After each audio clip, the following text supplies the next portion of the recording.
These were the days I stopped being a visitor. There's a specific kind of shift that happens when a place stops feeling like somewhere you're just passing through and starts feeling like a life you could actually want. Somewhere between the routine, the food, and the spaces I kept finding. I started to wonder whether what I was drawn to here wasn't just nostalgia, or beauty, or familiarity, but an actual way of living that felt more like me.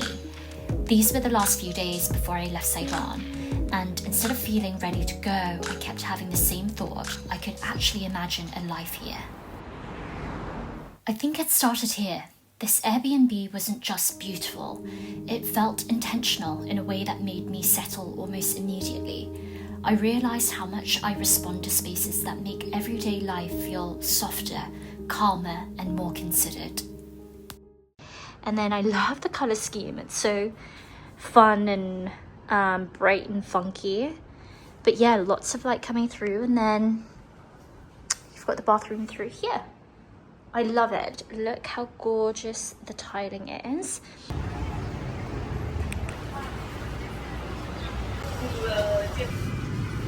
Guys, look at all that.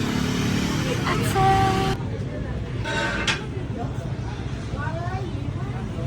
Good morning, guys. We have come for a little breakfast banh mi. I found this one which is called banh mi Hong Hoa, which I could be butchering the Viet there because I can't read Vietnamese, but I'll link the Google Maps below. It is around the corner from banh mi Huân Hoa, which you guys would have seen gone viral on TikTok, but I didn't really want to try that one just because I've heard such mixed reviews from it. It's the one where they load it up with the pate and fillings, and people either really like that it's heavy and some people don't, so I wanted a bit more of a classic banh mi, and I found this one around the corner from it. So we're gonna try together. People here don't treat food like fuel. They treat it like part of living properly. Sitting on the side of the street, eating something this good felt weirdly grounding.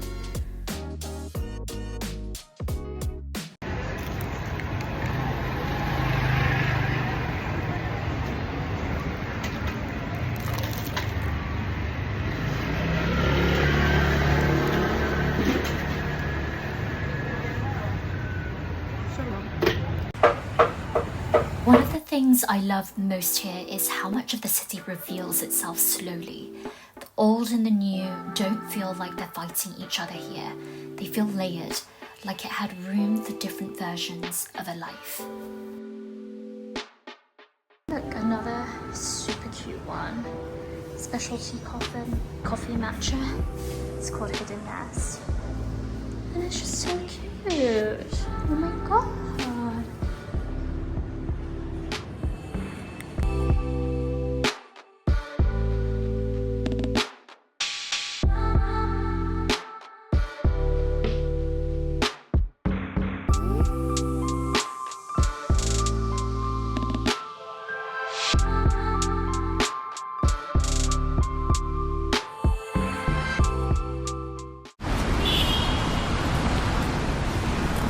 I wanted to explore some more neighbourhoods in the city, and so I headed over to District 2.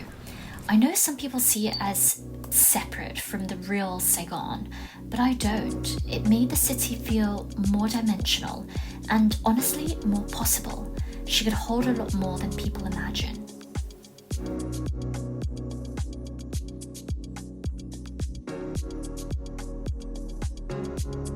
District 2 feels different.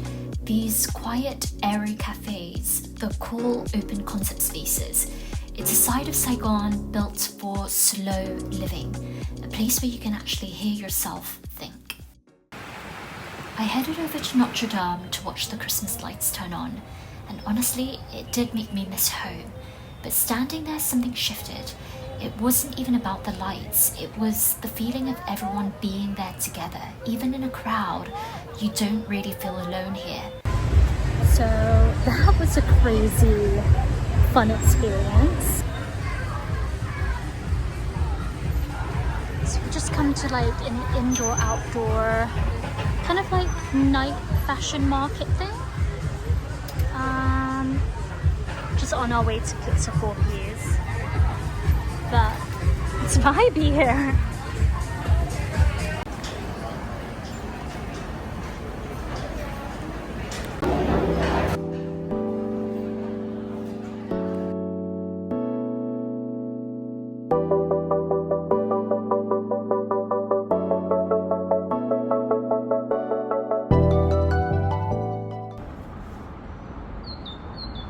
It's about 2 p.m. here, and I woke up craving some bún thịt nướng. I had already had it, I think, on my first morning here, but I'm craving it again, and I found this really great spot with good reviews. It's super cute outside. And yeah, we're gonna tuck in. I am hungry. So they serve you with a bowl of nước mắm, which you guys will know is fish sauce. And I'm gonna pour it in. I got the special, which is an egg roll or a spring roll. People call it differently. A fried spring roll with some of the meat, and then obviously all of the toppings on it. Apart from bean sprouts, I don't like bean sprouts, so I asked them to leave that out. But you've got the pickled radish and carrots, the peanuts, the fried shallots on here. It looks really great. So, bon appetit.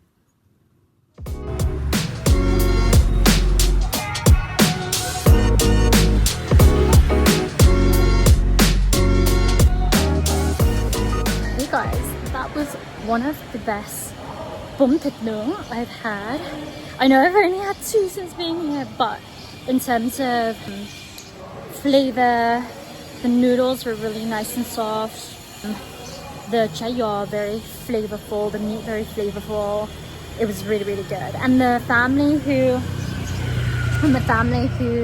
worked there, and obviously whose restaurant it is, they were so lovely and accommodating. And the grandma there, she started making conversation with me. She was like, "How old are you?" I was like 33.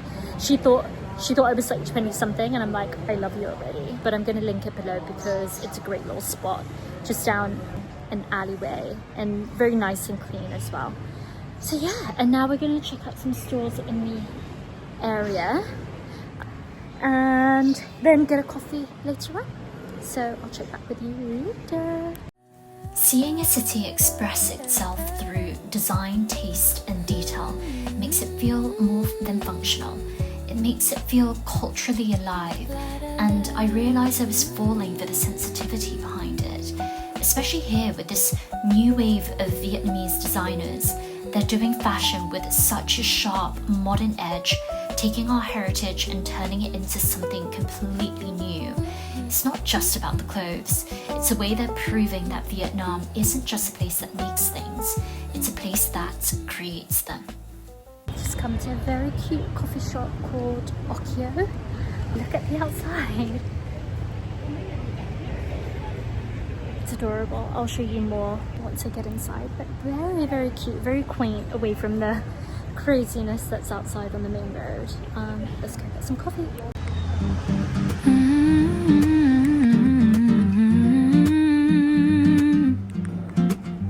The asphalt's breathing, heavy and slow. A golden fever, nowhere to go. The classroom walls were a velvet cage, but now I'm turning a cooler page. My skin is salt, my breath is lace. I'm catching shadows across my face. I notice how much more intention there is in the small things here. The coffee isn't only coffee. Everything feels like it's been considered for how it makes you feel. The possibility of a life with more texture.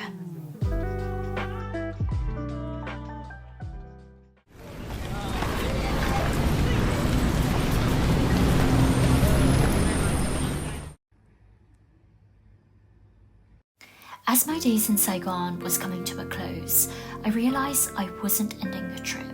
I was interrupting a routine I'd only just started to enjoy. I wasn't just appreciating Saigon, I was picturing myself inside it. I would love to live here one day, not because it's perfect, but because some part of me felt more understood here. And once you feel that, even briefly, it becomes very hard to go back unchanged.